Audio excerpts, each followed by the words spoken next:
Hello everyone, সবাইকে good morning. কেমন আছো সবাই? আশা করছি সবাই অনেক ভালো আছো। আমিও মোটামুটি ভালো আছি।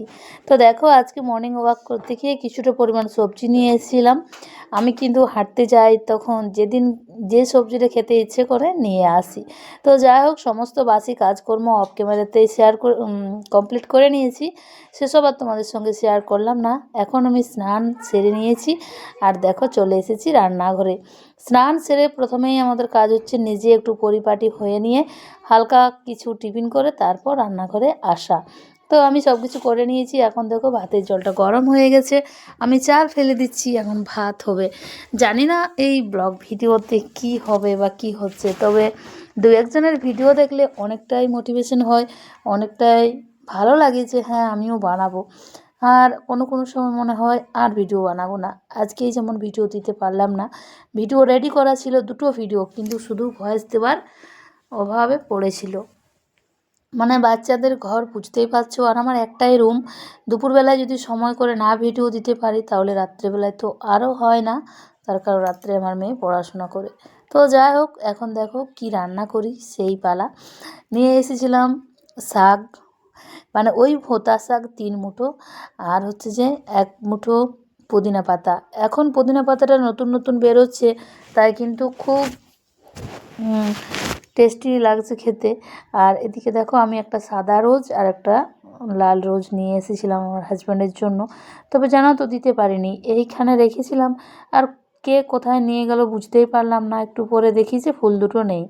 যাই হোক, আমি আর সেটা নিয়ে মাথা খারাপ করিনি, যা হওয়ার হয়ে গেছে।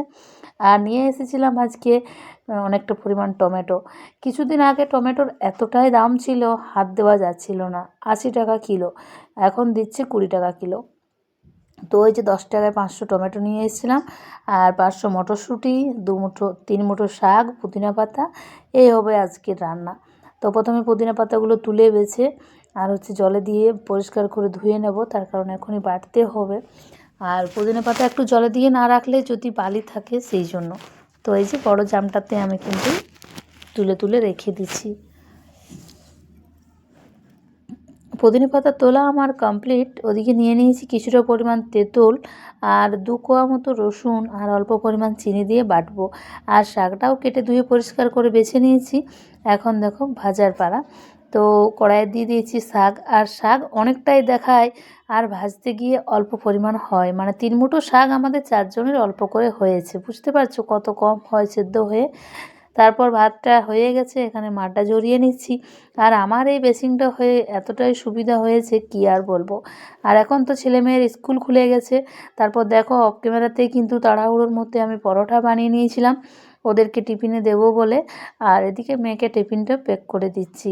আজকে ওই যে মটরশুঁটি এনেছিলাম, মটরশুঁটি আলু দিয়ে তরকারি করে দিয়েছি টিফিনের জন্য, আর হচ্ছে পরোটা। দুপুরবেলায় এখনও রান্না অনেক বাকি, শুধুমাত্র শাকটা ভাজা হয়েছে গরম ভাতের সাথে। শাক ভাজা খেয়ে মেয়ে স্কুলে গেছে। আর এই রান্নার ফাঁকে যদি আমার একটু সময় থাকে তাহলে কিন্তু বিছানাটা তুলে নিই।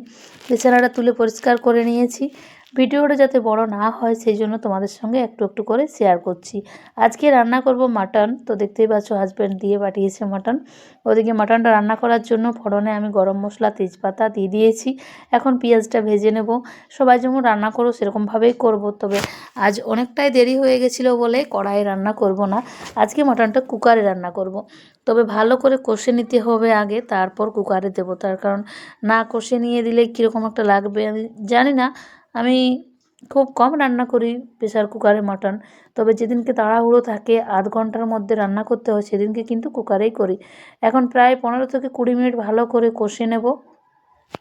মশলা সমস্ত দেওয়া হয়ে গেছে, তেল পেঁয়াজ, তবে মশলাটা একটু কম দিই আমি, সেই জন্য একটু পাতলা লাগে। তো কোনো অসুবিধা নেই, তেল কিন্তু সম্পূর্ণভাবে দেওয়া হয়ে গেছে। আর এদিকে দেখো, ভালো করে কষে নিয়েছি। এখন কড়াইয়ের মাংসটা এখন কুকারের মধ্যে দিয়ে দিচ্ছি। আমার আগের দিনের ভিডিওতে গাজরের হালুয়াতে অনিতা দিদিভাই কমেন্ট করেছো ম্যাঙ্গালোর থেকে, তুমি লিখেছো ইয়াম্মি, খুব টেস্টি হয়েছে, তার মানে গাজরটা। হ্যাঁ গো দিদিভাই, দেখতে যতটা সুন্দর হয়েছে খেতেও কিন্তু খুব সুন্দর হয়েছিল গাজরের হালুয়াটা। তারপর এদিকে দেখো, মটনটা কিন্তু আমি দিয়ে দিলাম কুকারের মধ্যে, আর সাথে কিন্তু একটা আলু কেটে 2 টুকরো করে দিয়েছিলাম। তার কারণ আমার মেয়ে আর আমার হাসব্যান্ড মাটনে আলু খেতে খুব ভালোবাসে, তো ওদের জন্য একটা আলু দিলেই হয়ে যায়। তারপর এদিকে গ্যাস অন করে এখন আমি বসিয়ে দেবো কুকারটা, আর ওদিকে কিন্তু হাঁড়িতে গরম জল হচ্ছে, হাসব্যান্ড চান করবে বলে। তো এই যে দেখো রান্না কিন্তু কমপ্লিট, এখন শুধু খেলেই হবে। সত্যি কথাই বলতে মাটনটা এত সুন্দর সেদ্ধ হয়েছিল, মানে একদম যে লেতিয়ে গেছে তাও কিন্তু নয়, আর একদম যেমন কড়াইয়ে রান্না হয় সেরকম হাতে ভাঙা যাচ্ছিল। আর সাথে ছিল আলু, খুব সুন্দর হয়েছিল খেতে, যদিও আমি খাইনি, মেয়ে বলছিল।